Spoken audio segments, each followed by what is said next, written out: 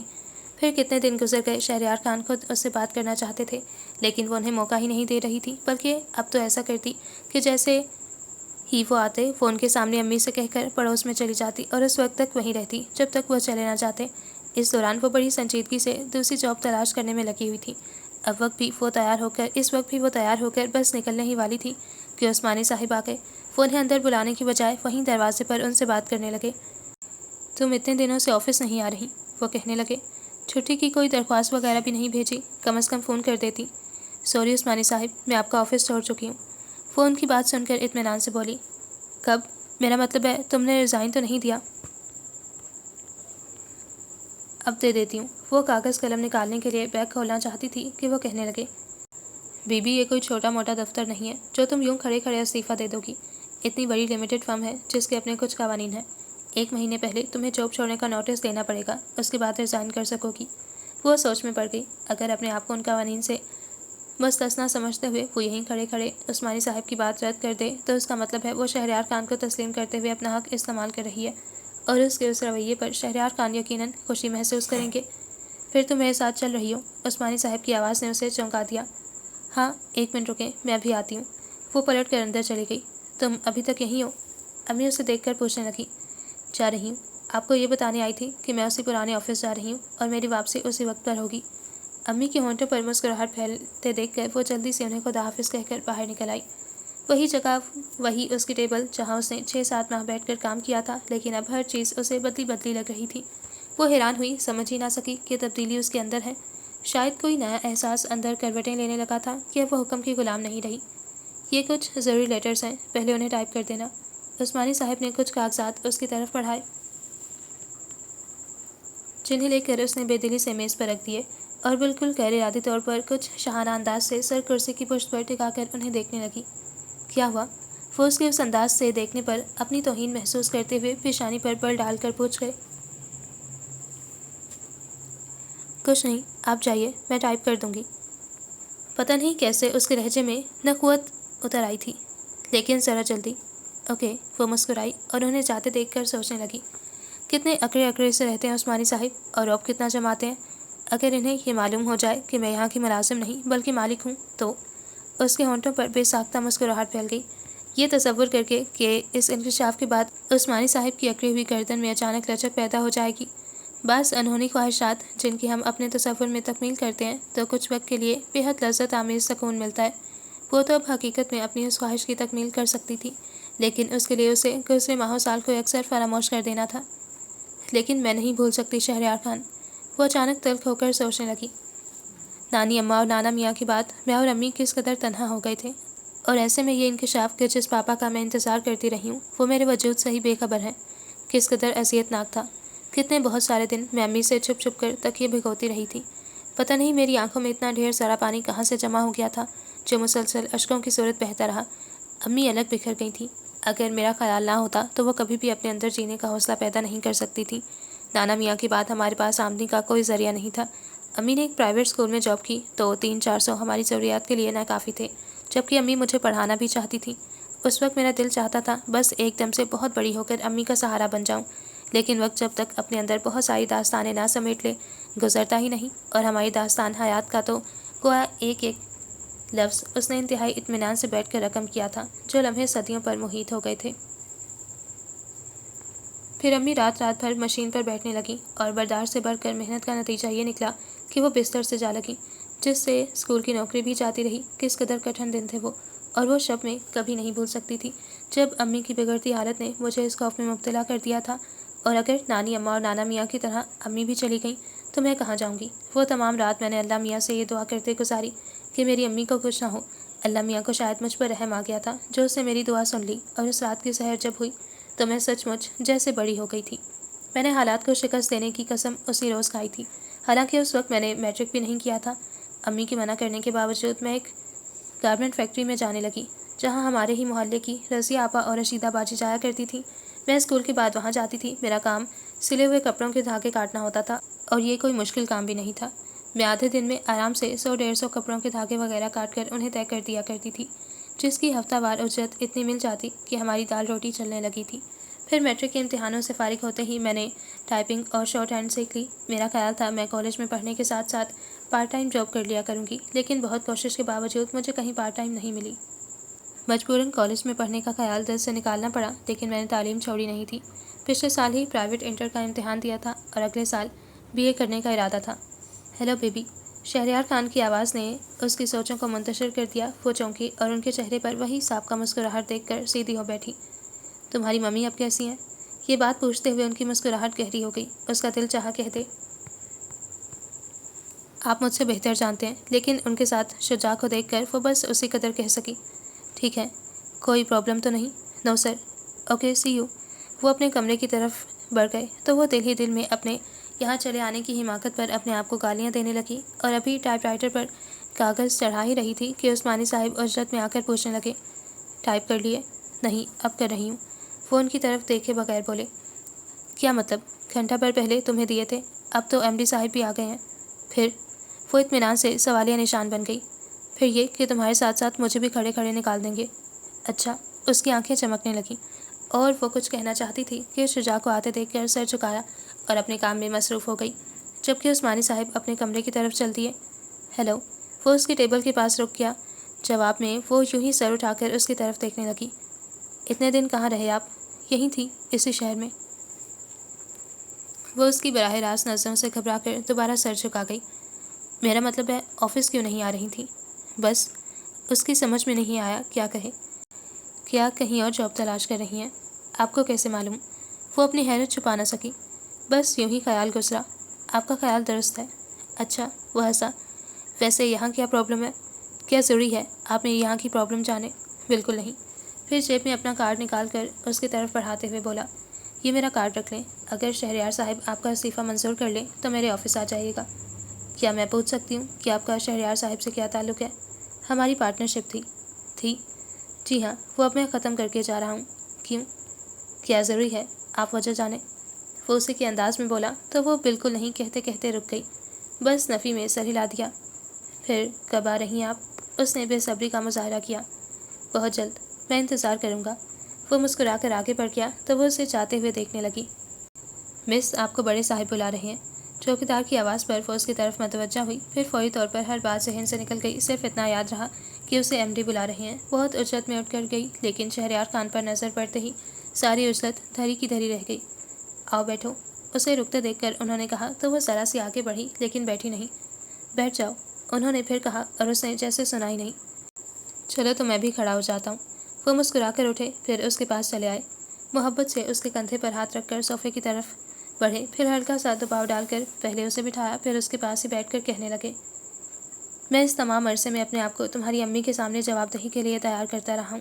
میرا خیال تھا وہ مجھے کٹہرے میں کھڑا کر کے گزشتہ 20 برس کا حساب مانگے گی، لیکن کمال عورت ہے وہ، کوئی شکوہ کوئی شکایت نہیں۔ صرف اتنا جان کر کہ میں نے زندگی اس کے نام پر گزار دی، اس نے نہ صرف میری خطائیں معاف کر دی، بلکہ اس تمام عرصے میں جو قیامتیں اس پر ٹوٹیں وہ بھی بھلا دیں، لیکن میں نہیں بھلا سکتی۔ وہ روٹھے لہجے میں بولی تو وہ کچھ دیر تک خاموشی سے اسے دیکھتے رہے، پھر کہنے لگے، بیٹا، بھلا دینا ہی اچھا ہے۔ اپنے اپنے مقام پر ہم سب زندگی کی خوشیوں سے محروم ایک نامعلوم کرب سے دوچار رہے ہیں۔ اگر تم یہ سمجھتی ہو کہ میں اور خرم خوشبار زندگی گزارتے رہے ہیں تو ایسا نہیں ہے۔ زندگی کی تمام آسائشوں کے باوجود ہم کبھی سکھی نہیں رہے۔ ہر دم ہر پل تمہارا اور تمہاری امی کا خیال ہمارے ساتھ رہا، اور یہ بھی کہ پتہ نہیں تمہیں کن حالات کا سامنا ہو۔ صرف امی کی بات کریں، میرے بارے میں تو آپ جانتے ہی نہیں ہوں گے کہ اس دنیا میں میرا بھی کوئی وجود ہے یا نہیں۔ ارے، انہوں نے اس کا سر اپنے کندھے سے لگا لیا۔ تم نے ایسا کیسے سمجھ لیا؟ مجھے اپنی بیٹی کے بارے میں معلوم تھا، جبھی تو میں نے اپنے آپ پر زندگی کی ہر خوشی حرام کر لی تھی کہ جب تک تم نہیں ہوگی میں کسی خوشی کو اپنے قریب بھی نہیں آنے دوں گا۔ قدرے توقف کے بعد کہنے لگے، میں تمہاری امی کی تلاش میں تمہارے نانا میاں کے پرانے مکان پر گیا تھا۔ وہیں پڑوس سے مجھے تمہارے بارے میں معلوم ہوا، اس کے بعد میں نے کہاں کہاں نہیں ڈھونڈا تمہیں۔ میں اب چلوں گی۔ وہ اپنی بات کا یہ رد عمل دیکھ کر خفیف سا مسکرائے۔ کہاں جاؤ گی؟ مجھے بہت سارا کام کرنا ہے۔ تمہیں یہاں کام کے لیے نہیں بلایا گیا۔ گھر میں تم میری بات سنتی نہیں ہو بلکہ مجھے دیکھتے ہی کہیں چلی جاتی ہو۔ مجبوراً مجھے اس طرح تمہیں بلانا پڑا۔ پھر بھی مجھے اجازت دیجیے، اگر میں یہاں کام نہیں کر سکتی تو کہیں اور کر لوں گی۔ اس کے ساتھ ہی وہ کھڑی ہو گئی اور اس پر اپنی باتوں کا اثر نہ دیکھ کر انہیں کہنا پڑا، اوکے، جب تمہیں ہر صورت کام ہی کرنا ہے تو پھر یہیں کرو، کہیں اور جانے کی ضرورت نہیں۔ وہ پلٹ کر ان کی طرف دیکھنے لگی جو اپنی بات کہہ کر دوسری طرف متوجہ ہو گئے تھے۔ وہ کچھ الجھتے ہوئے ان کے کمرے سے نکل گئی۔ اپنی ٹیبل پر بیٹھی تو کام کرنے کو دل ہی نہیں چاہا۔ بڑی مشکل سے اپنے آپ کو آمادہ کیا، پھر بہت تیزی سے اس کی انگلیاں ٹائپ رائٹر پر حرکت کرنے لگیں۔ لنچ ٹائم پر شہریار خان نے پھر اسے اپنے کمرے میں بلا لیا اور اب جب انہوں نے بیٹھنے کے لیے کہا تو وہ بلا چو چرا ان کے سامنے بیٹھ گئی۔ کیا کھاؤ گی؟ وہ پوچھنے لگے۔ کچھ نہیں، جواب دیتے ہوئے اس کی نگاہ گھڑی کی طرف گئی۔ 1 بج رہا تھا۔ کیوں؟ کھانے کا وقت ہے اور سوری، میں دوپہر میں کھانا نہیں کھاتی۔ کیوں؟ کیوں کا جواب سنیں گے؟ وہ تلخ ہو کر طنزیہ انداز میں بولی اور ان کے سوالیہ نظروں میں سے دیکھنے پر کہنے لگی، 4 سال پہلے آپ جانتے ہوں گے میری عمر کتنی ہوگی، اور میں اس وقت سے کام کر رہی ہوں، اور جب میں نے کام شروع کیا اس وقت عالم یہ تھا کہ ہمیں 2 وقت کی روٹی میسر نہیں تھی۔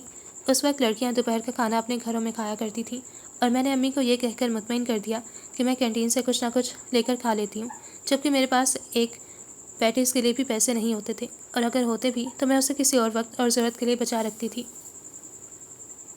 شروع میں مجھے اپنی بھوک کو مارنے میں بہت دشواری ہوئی، یوں لگتا تھا جیسے میں بھوک سے مر جاؤں گی، لیکن پھر آہستہ آہستہ عادت ہو گئی، یوں کہ پھر جب میسر آیا تو پیٹ نے قبول ہی نہیں کیا۔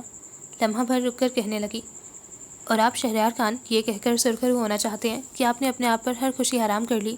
خوشیوں کے بغیر زندہ رہنا کوئی ایسا دشوار نہیں ہے۔ بڑے بڑے رئیس خوشیوں سے محروم ہوتے ہیں، کسی کو اولاد کی خوشی میسر نہیں، کسی کے پاس اولاد ہے تو نافرمان۔ آپ کن خوشیوں کی بات کرتے ہیں؟ ذرا یہ بتائیے کتنے وقت اس خیال سے کھانا چھوڑا کہ یہ پتہ نہیں بیوی بیٹی نے کچھ کھایا کہ نہیں، اور ایک وقت چھوڑا ہوگا تو اگلے وقت اس کی کمی پوری کی ہوگی۔ آج آپ کو لنچ ٹائم پر میرا خیال آ رہا ہے۔ معاف کیجیے گا سر، بہت دیر ہو گئی۔ بقیہ ساری زندگی آپ تلافی کے خیال سے میرے سامنے انواع و اقسام کے کھانے رکھتے رہیں، میں ہاتھ بھی نہیں لگا سکوں گی، اس لیے کہ بھوک مر گئی ہے، اور اگر بھوک نہ مرتی تو میں مر جاتی۔ نور، انہوں نے تڑپ کر پکارا۔ ان کی آواز، ان کا لہجہ دل چیر دینے والا تھا، لیکن مقابل وہ تھی نورالعین جسے حالات نے کم از کم شہریار خان کے لیے ضرور پتھر بنا دیا تھا۔ جب بھی ان کی تڑپ کا ذرا بھی اثر نہیں لیا، اٹھتے ہوئے بولی، اگر آپ کی فرم کے قوانین کے مطابق میں مزید 1 ماہ یہاں کام کرنے کی پابند ہوں تو پلیز مجھے سہولت سے کام کرنے دیں۔ بیٹھ جاؤ۔ اس سے جانے پر آمادہ وہ دیکھ کر انہوں نے دوبارہ بیٹھنے کے لیے کہا، لیکن وہ اسی طرح میز کی سطح پر ہتھیلیاں ٹکائے کھڑی رہی۔ جو کچھ تمہارے دل میں ہے سب کہہ ڈالو، ساری قدورتیں، ساری، ایک ہی وقت میں۔ وہ ان کی بات کاٹ کر ہنسی۔ 20 برس کا ایک ایک پل دل پر رقم ہوا ہے، اور اتنا ہی وقت اسے مٹنے میں لگے گا۔ وہ بے پناہ سنگ دلی کا مظاہرہ کرتے ہوئے ان کے کمرے سے نکل آئی، لیکن اپنی ٹیبل تک آتے آتے اس کی اپنی حالت خیر ہو چکی تھی۔ 5 بجے وہ آفس سے اٹھتی تھی اور اس سے کچھ پہلے شہریار خان اس کے پاس آ کر کہنے لگے، تم اس وقت میرے ساتھ چل رہی ہو؟ کہاں؟ وہ پوچھے بغیر نہ رہ سکی۔ میں یہاں سوال کرنے کی اجازت کسی کو نہیں دیتا۔ وہ صرف باس بن گئے تو مجبوراً اسے حکم کی تعمیل کرنی پڑی۔ کاغذات سمیٹ کر دراز میں ڈالے اور بیگ کندھے پر لٹکا کر ان کے پیچھے چل پڑی۔ ڈرائیور نے انہیں دیکھتے ہی گاڑی کا دروازہ کھول دیا تو انہوں نے پہلے اسے بیٹھنے کے لیے کہا، پھر خود اس کے ساتھ بیٹھ گئے۔ ڈرائیور نے اپنی سیٹ سنبھالی تو انہوں نے اسے ایئرپورٹ چلنے کے لیے کہا۔ وہ چونکی ضرور، لیکن کوئی سوال نہیں کیا۔ تمام راستہ لاتعلقی سی بنی شیشے سے باہر دیکھتی رہی، اور جب گاڑی رکی تو اس طرف خاموشی سے اپنی طرف کا دروازہ کھول کر نیچے اتر گئی۔ شہریار خان چکر کاٹ کر اس کے پاس آئے اور کچھ کہے بغیر اس کا ہاتھ پکڑ کر سیڑھیاں چڑھتے ہوئے لاؤنج کی طرف چل دیے۔ تم یہیں رکو، میں بھی آتا ہوں۔ ایک جگہ اسے روک کر وہ آگے چلے گئے۔ اس نے بس کچھ دیر کو انہیں جاتے ہوئے دیکھا، پھر اپنی توجہ دوسری جانب مبذول کر لی۔ کچھ جانے والے لوگ افسردہ اور اندیشوں میں گھرے، اور کچھ آنے والے لوگ خوشی سے دمکتے چہرے لیے اپنے پیاروں کی تلاش میں پاگلوں کی طرح ادھر ادھر نظریں دوڑاتے ہوئے وہ خواہ ایک ایک کو دیکھ کر قیاس کرنے لگی کہ آیا وہ کہیں جا رہا ہے یا کہیں سے آ رہا ہے۔ اسے یوں قیاس کرنا بڑا دلچسپ لگ رہا تھا۔ وہ اس دلچسپی میں پوری طرح مگن تھی کہ شہریار خان اس کے سامنے آ کھڑے ہوئے۔ تم بور تو نہیں ہوئی؟ وہ پوچھ رہے تھے۔ اس نے یوں ہی نفی میں سر ہلا دیا۔ یہ کون ہے پاپا؟ اس آواز پر وہ چونک کر دیکھنے لگی۔ عمر میں اس سے 2-3 سال بڑا، قداور اور جسامت میں 7-8 سال کے فاصلے پر کھڑا، وہ یقیناً اس کا بھائی تھا۔ اس کی رگوں میں خون کی گردش تیز ہو گئی اور بالکل غیر ارادی طور پر شہریار خان کے